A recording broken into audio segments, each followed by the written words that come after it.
This documentary about overcoming life's darkest moments isn't on Netflix, and that's exactly why you need to watch it. Look, I've been through my share of tough times, and I'm tired of watching feel-good fluff that barely scratches the surface. My Silver Lining documentary on LRodVNetwork.com is different.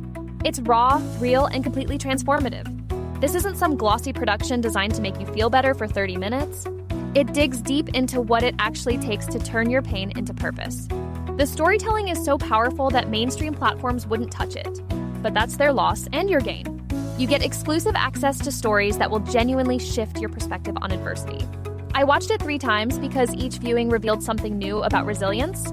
The convenience of streaming it on LRodVNetwork.com means you can pause, rewind, and really absorb these life-changing insights. Don't settle for surface-level inspiration when you can access something that actually moves the needle. Head to LRodVNetwork.com right now and discover the documentary everyone's missing.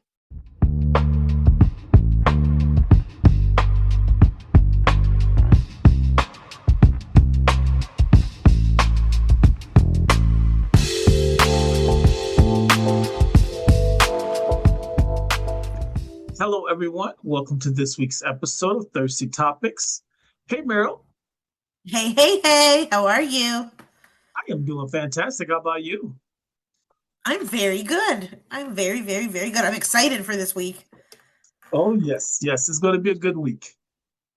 Yay. Do you want to start us off, or do you want me to, or? You know what? I'm going to start us off because this is a very interesting one to start the show off with.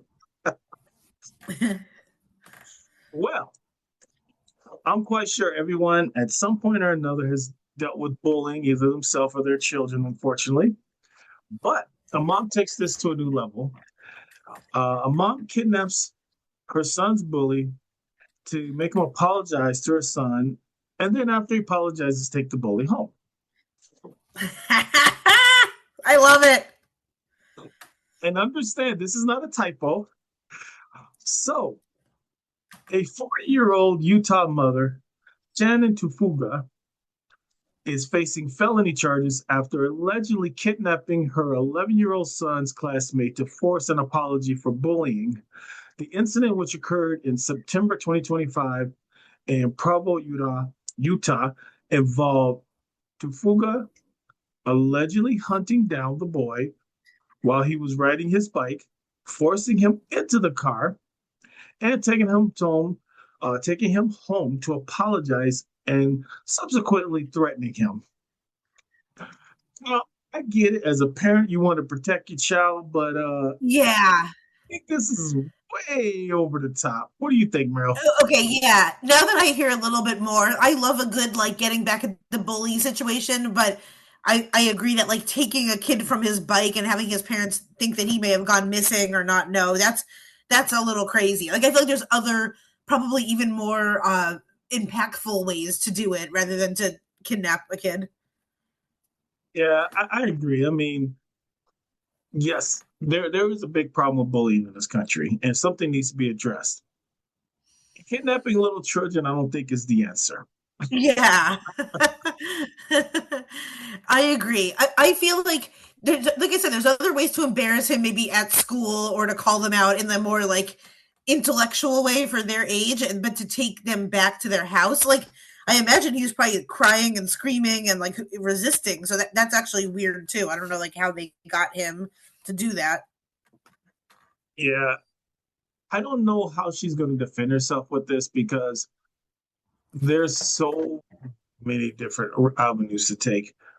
There's legal avenues that they could be taken, without knowing the backstory. It's hard to really comment too much on it because is this the first time the incident is being brought up to her? Or is this a situation that she's complained over and over to the school district on? So I would like to know a little bit more about this situation, but I think this is so crazy to do this. Me too. I would not be the bully. I'd find other bigger ways to humiliate them. So yeah. Do you think the mom should be charged?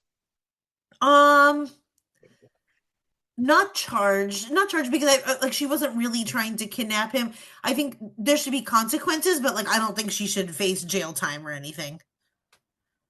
Maybe I think fined. I think it was a really stupid thing to do, but I think fined and then maybe having to do some type of like a community service, or I don't really know, but yeah, like I don't think I would not see wanting to see her face jail time, but I feel like there needs to be like some consequences. But to me, this isn't like the worst thing in the world.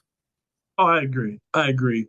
I would love to know from our listeners and the people watching our show, how would you feel about this?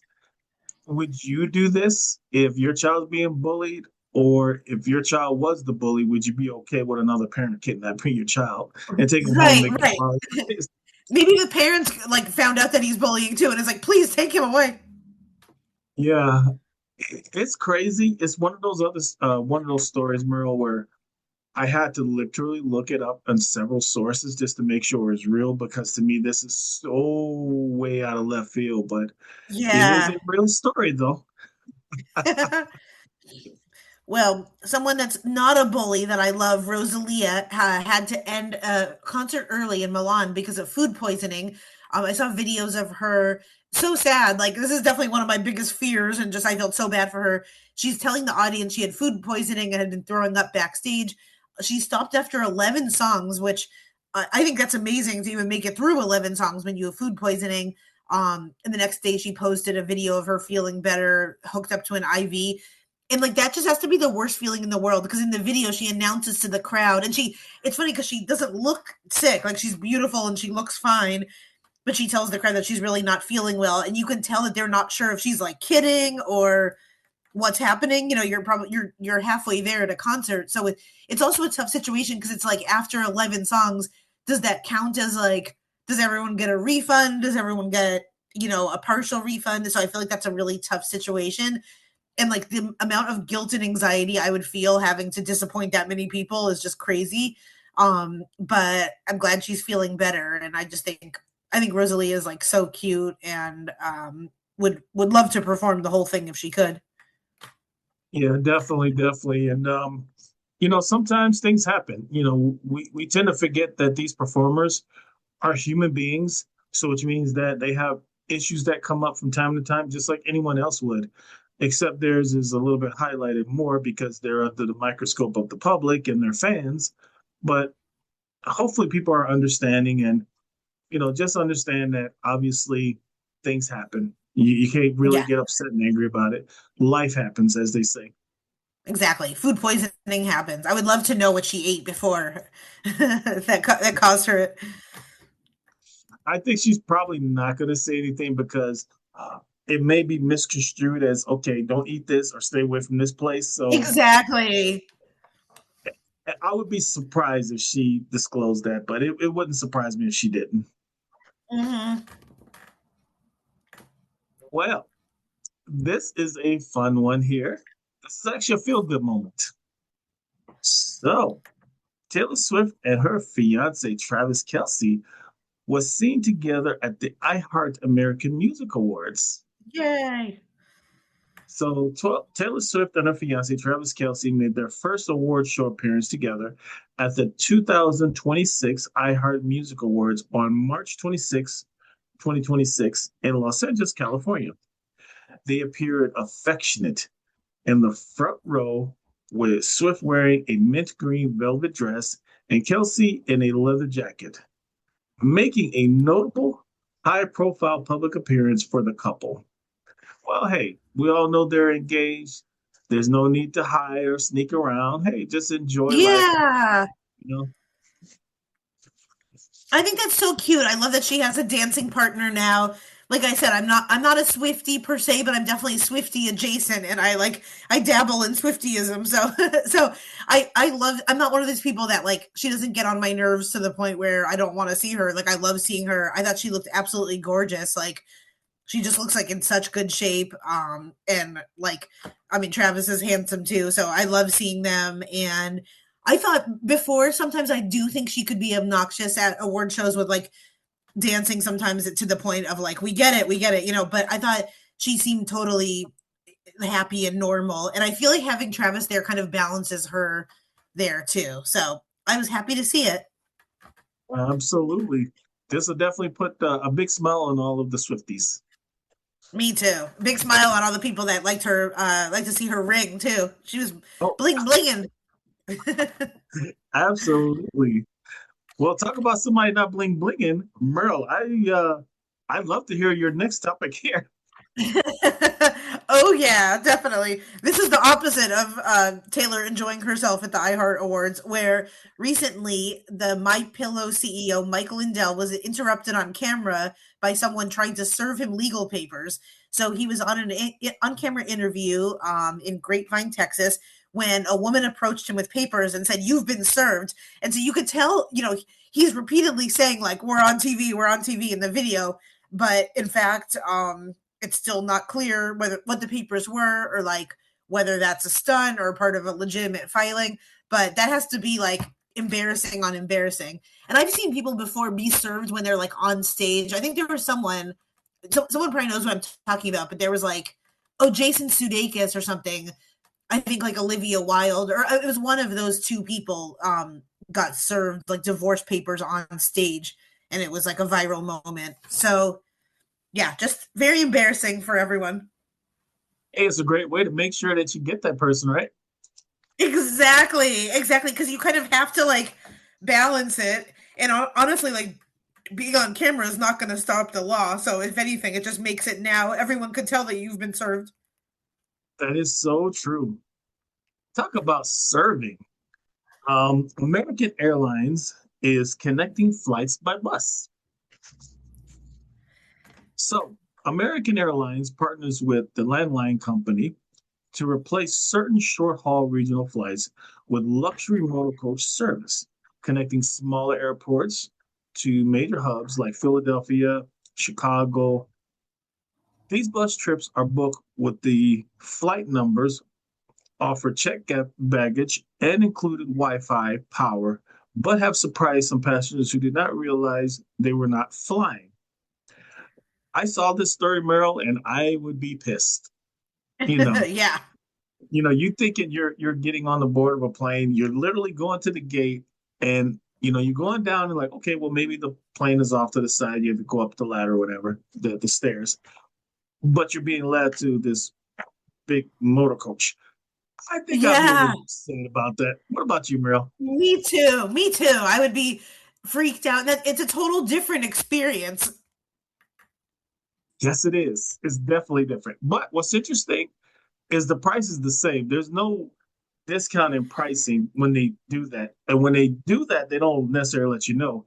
And I guess you have to really look at your ticket because there's a way to tell if they did it, but you have to look really closely, which kind of borderlines on the shady side to me. Just my personal opinion. Exactly. Me too. None of us are. I mean, sometimes it says Airbus, but I would be expecting that to be actual. This one is just straight up bus. So I would not. I usually look at what seat I'm in and not if it's an actual plane or a bus. But unfortunately, as like someone that is a nervous flyer, I have to say I'd be like, oh, okay. Half of me would be like, this sucks, and then the other half would be very relieved. That is so true. That is so true. And I get it. Things happen. Like there was a flight, I guess, from connecting flight that was from Chicago to, I believe, Indianapolis. And the passenger was saying that normally it's a flight under an hour, it's a real short flight. Well, on the bus, it's like 2.5 hours. So Oh, I would be upset because one, you put me on the bus and I didn't realize it. And then two, I'm not getting a discount for it. It's the same price. So yeah. I get it that there's things that have to be done, but I think a little bit more transparency would be nice. Exactly. They need big letters. This is a bus. Well, my last one is very, I love this one. I mean, I'm sure Nestle does it, but more than 12 tons of Kit Kat bars were stolen in Europe. Nestle just reported that this is around 400,000 candy bars were stolen while being transported from Italy to Poland. Both the truck and the shipment were missing, which is kind of scary. I hope the driver's okay. And Nestle said the bars can be identified through batch codes if they show up for resale. The company also used the story in a broader rise against cargo that is theft across Europe. So, I mean, to me, if I was going to have 400,000 of anything, Kit Kats would be pretty good. But this just seems like pretty obvious. Like, how can you hide 400,000 bars of Kit Kat? Yeah, that's a little hard to do. Sometimes it makes you wonder if it's an inside job. Yeah, that's true. That's true. And maybe because maybe there's even some like insurance payout or something. Mhm. Well, we'll probably see those bars on Amazon or some other place. Exactly. Now, if you could have like any chocolate bar that you took, which one would you have? Ooh, I would say between a Kit Kat or Milk Duds. Milk Duds is actually one of my favorite candies. So between those Oh, two. that's a good What about like you? movie theater one. Well, mine would be Reese's peanut butter cups, but remember a few weeks ago we learned that it's like there's neither like chocolate nor peanut butter in those anymore, pretty much. You're just eating like a weird like fertilizer or something. So, yeah, Well, you just enjoy it, but just don't read the ingredients, right? exactly. Well, Merrill, what do you have coming up? I'm gonna plug again the same one I did last time.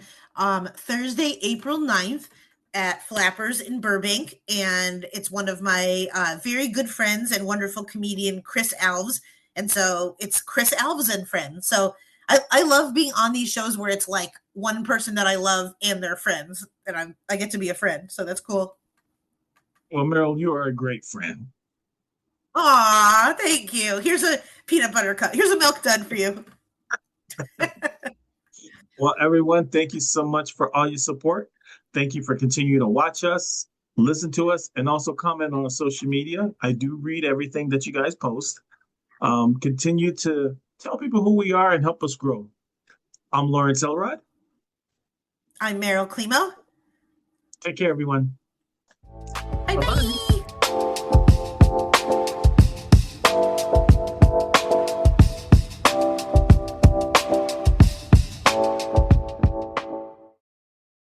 This documentary about overcoming life's darkest moments isn't on Netflix, and that's exactly why you need to watch it. Look, I've been through my share of tough times, and I'm tired of watching feel-good fluff that barely scratches the surface. My Silver Lining documentary on LrodTheNetwork.com is different. It's raw, real, and completely transformative. This isn't some glossy production designed to make you feel better for 30 minutes. It digs deep into what it actually takes to turn your pain into purpose. The storytelling is so powerful that mainstream platforms wouldn't touch it. But that's their loss and your gain. You get exclusive access to stories that will genuinely shift your perspective on adversity. I watched it 3 times because each viewing revealed something new about resilience. The convenience of streaming it on LrodTheNetwork.com means you can pause, rewind, and really absorb these life-changing insights. Don't settle for surface-level inspiration when you can access something that actually moves the needle. Head to LrodTheNetwork.com right now and discover the documentary everyone's missing.